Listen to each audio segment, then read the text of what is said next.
I would have to say one of my proudest moments as a teacher was actually this year. When speaking with some students about the budget cuts that have happened in California and how that has directly affected the middle school programs,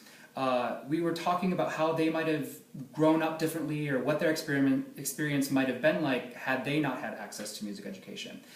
And they decided to take action, and they decided to develop a 6-week intensive music program that would be added to an after-school program at a local middle school that had no music program whatsoever.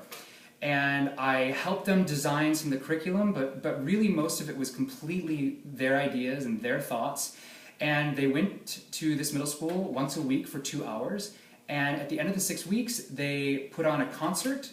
for the families at the holiday potluck that they had at the middle school. And I got to sit in the back and kind of not really be seen, and look back and look at these seniors who not but 4 years ago didn't know the difference between a quarter note or an eighth note, and now here they were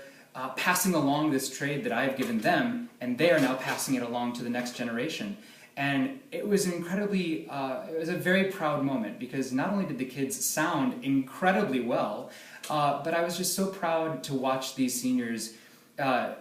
take their passion and pass it along to that next group. It was an amazing moment.